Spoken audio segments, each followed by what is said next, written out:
Halo, Assalamualaikum warahmatullahi wabarakatuh. Nama saya Anastasia Yuli Rahmawati dari program studi otomasi perkantoran NIM 190300151 mahasiswa Akademi Komunitas Semen Indonesia.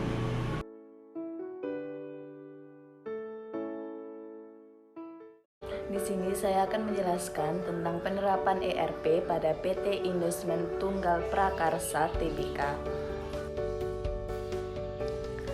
Sebelum masuk ke penerapan ERP-nya, di sini saya akan bahas dulu mengenai tentang model komponen ERP-nya.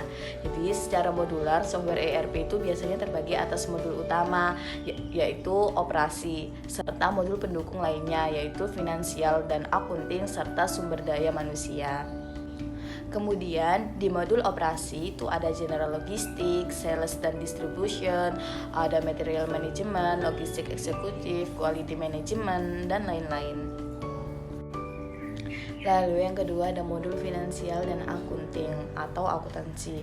Di modul finansial dan akuntansi ini ada general akuntansi akunting, ada finansial akunting, controlling, investment management, treasury, enterprise controlling.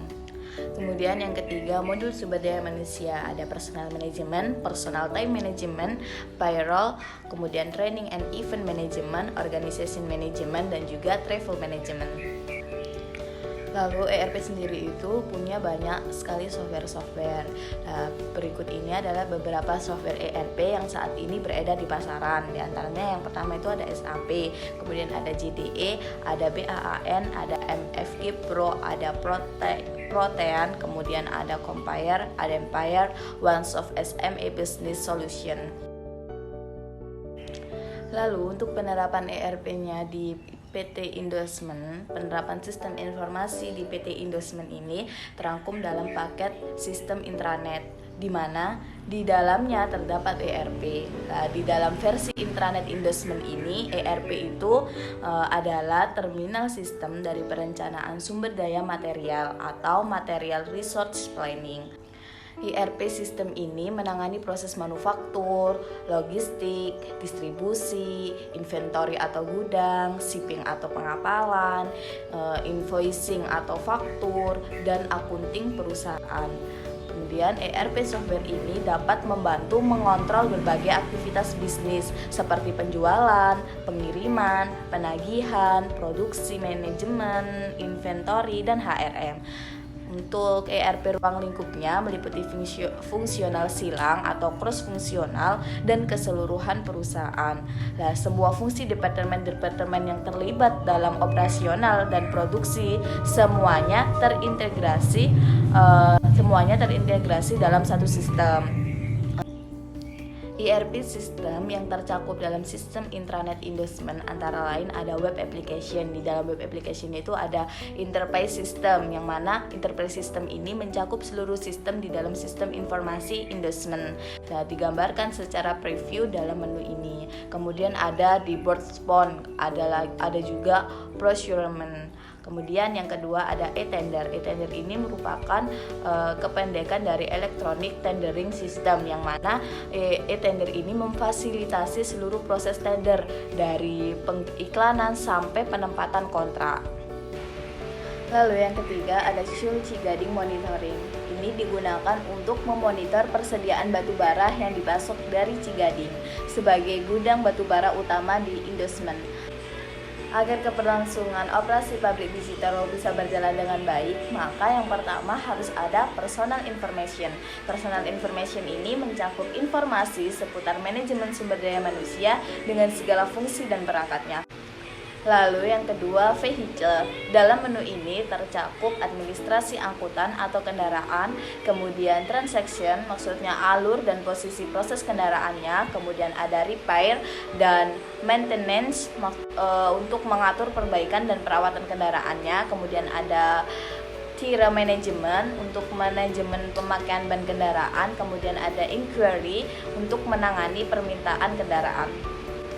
Kemudian yang terakhir ada vehicle closing. Di dalamnya terdapat data pengemudi atau karyawan, penutupan administrasi transaksi kendaraan, dan melihat posisi kendaraan yang telah digunakan.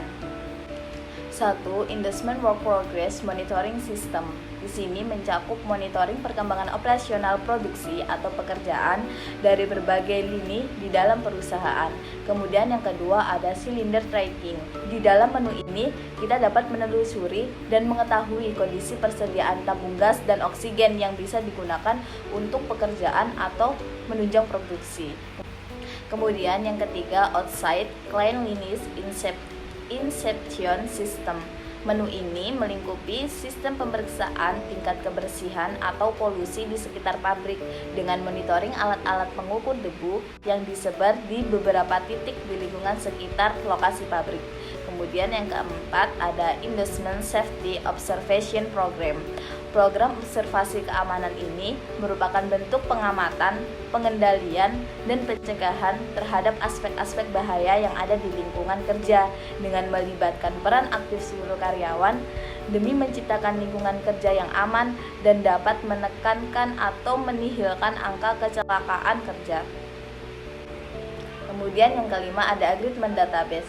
Terdapat kumpulan database perjanjian atau kontrak karya di dalamnya. Lalu yang keenam ada contract worker.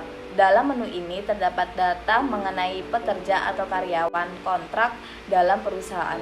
Lalu yang keenam ada CSR Information System. Menu ini melingkupi sistem informasi corporate social responsibility yang dijalankan perusahaan.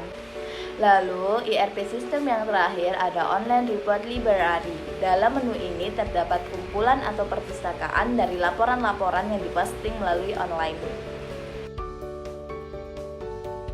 Kemudian apa sih manfaat menggunakan ERP? Manfaat menggunakan ERP adalah sebagai berikut. Yang pertama, integrasi data keuangan. Jadi untuk mengintegrasi data keuangan sehingga top manajemen bisa melihat dan mengontrol kinerja keuangan perusahaan.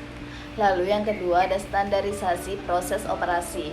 Standarisasi proses operasi ini bisa menstandarkan proses operasi melalui implementasi best practice sehingga terjadi peningkatan produktivitas, penurunan inefisiensi, dan peningkatan kualitas produk. Lalu yang ketiga ada standarisasi data dan informasi. Ini untuk menstandarkan data dan informasi melalui keseragaman pelaporan, terutama untuk perusahaan besar yang biasanya terdiri dari banyak bisnis unit dengan jumlah dan jenis bisnis yang berbeda-beda. Sekian presentasi dari saya mengenai penerapan ERP pada PT Investment Tunggal Prakarsa Tbk. Banyak salahnya, saya minta maaf sebesar-besarnya. Terima kasih. Wassalamualaikum warahmatullahi wabarakatuh.